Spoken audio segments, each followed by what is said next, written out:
ദൈവത്തിന് സ്തുതി. ഇന്ന് 2024 മെയ് മാസം 11 സിറോ മലബാർ സഭയുടെ ആരാധനാ കലണ്ടർ അനുസരിച്ച് ഉയിർപ്പുകാലം 6-ാം ശനി.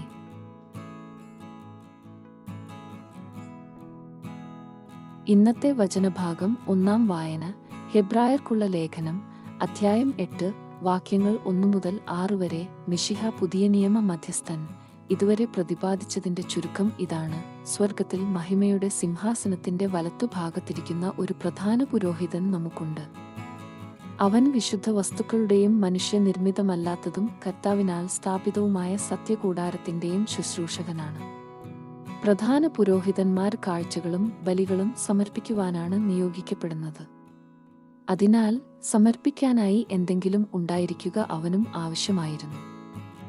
അവൻ ഭൂമിയിൽ ആയിരുന്നെങ്കിൽ നിയമപ്രകാരം കാഴ്ചകളർപ്പിക്കുന്ന പുരോഹിതന്മാർ അവിടെ ഉള്ളതുകൊണ്ട് പുരോഹിതനെ ആകുമായിരുന്നില്ല.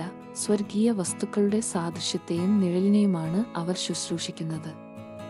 മോശ കൂടാരം തീർക്കാൻ ഒരുങ്ങിയപ്പോൾ ദൈവം ഇപ്രകാരം അവനെ ഉപദേശിച്ചു: പർവ്വതത്തിൽ വെച്ചു നിനക്ക് കാണിച്ചു തന്ന മാതൃകയനുസരിച്ച് എല്ലാം ചെയ്യാൻ ശ്രദ്ധിച്ചു കൊള്ളുക. ഇപ്പോഴാകട്ടെ ക്രിസ്തു കൂടുതൽ ശ്രേഷ്ഠമായ വാഗ്ദാനങ്ങളിൽ അധിഷ്ഠിതമായ ഒരു ഉടമ്പടിയുടെ മധ്യസ്ഥനായിരിക്കുന്നതുപോലെ പഴയതിനേക്കാൾ കൂടുതൽ ശ്രേഷ്ഠമായ ഒരു ശുശ്രൂഷക സ്ഥാനവും അവനു ലഭിച്ചിരിക്കുന്നു. വിശുദ്ധ യോഹന്നാൻ എഴുതിയ നമ്മുടെ കർത്താവീശോമിശിഹായുടെ പരിശുദ്ധ സുവിശേഷം അധ്യായം 17 വാക്യങ്ങൾ 9 മുതൽ 19 വരെ. ശിഷ്യന്മാർക്ക് വേണ്ടി പ്രാർത്ഥിക്കുന്നു. ഞാൻ അവർക്ക് വേണ്ടിയാണ് പ്രാർത്ഥിക്കുന്നത്, ലോകത്തിനു വേണ്ടിയല്ല, അങ്ങ് എനിക്ക് തന്നവർക്ക് വേണ്ടിയാണ് പ്രാർത്ഥിക്കുന്നത്. എന്തെന്നാൽ അവർ അവിടുത്തേക്കുള്ളവരാണ്. എനിക്കുള്ളതെല്ലാം അങ്ങയുടേതാണ്, അങ്ങേക്കുള്ളതെല്ലാം എൻ്റേതും. ഞാൻ അവരിൽ മഹത്വപ്പെട്ടിരിക്കുന്നു. ഇനിമേൽ ഞാൻ ലോകത്തിലല്ല, എന്നാൽ അവർ ലോകത്തിലാണ്. ഞാൻ അങ്ങയുടെ അടുത്തേക്ക് വരുന്നു. പരിശുദ്ധനായ പിതാവേ, നമ്മെപ്പോലെ അവരും ഒന്നായിരിക്കേണ്ടതിന് അവിടുന്ന് എനിക്ക് നൽകിയ അവിടുത്തെ നാമത്തിൽ അവരെ അങ്ങ് കാത്തുകൊള്ളണമേ.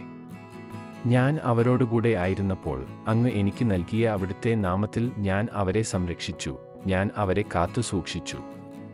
വിശുദ്ധ ലിഖിതം പൂർത്തിയാകാൻ വേണ്ടി നാശത്തിന്റെ പുത്രനല്ലാതെ അവരിൽ ആരും നഷ്ടപ്പെട്ടിട്ടില്ല.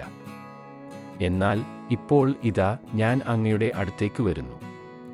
ഇതെല്ലാം ലോകത്തിൽ വെച്ച് ഞാൻ സംസാരിക്കുന്നത് എൻ്റെ സന്തോഷം അതിൻ്റെ പൂർണ്ണതയിൽ അവർക്കുണ്ടാകേണ്ടതിനാണ്. അവിടുത്തെ വചനം അവർക്ക് ഞാൻ നൽകിയിരിക്കുന്നു. എന്നാൽ ലോകം അവരെ ദ്വേഷിച്ചു.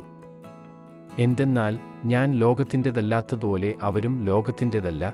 ലോകത്തിൽ നിന്ന് അവരെ അവിടുന്ന് എടുക്കണം എന്നല്ല, ദുഷ്ടനിൽ നിന്ന് അവരെ കാത്തുകൊള്ളണം എന്നാണ് ഞാൻ പ്രാർത്ഥിക്കുന്നത്. ഞാൻ ലോകത്തിൻ്റെതല്ലാത്തതുപോലെ അവരും ലോകത്തിൻ്റെതല്ല. അവരെ അങ്ങ് സത്യത്താൽ വിശുദ്ധീകരിക്കണമേ. അവിടുത്തെ വചനമാണ് സത്യം. അങ്ങ് എന്നെ ലോകത്തിലേക്ക് അയച്ചതുപോലെ ഞാനും അവരെ ലോകത്തിലേക്ക് അയച്ചിരിക്കുന്നു.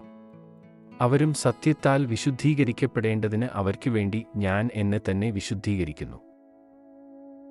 ദൈവവചനമാണ് നമ്മൾ ശ്രവിച്ചത്. നമ്മുടെ കർത്താവായ മിശിഹായ്ക്ക് സ്തുതി.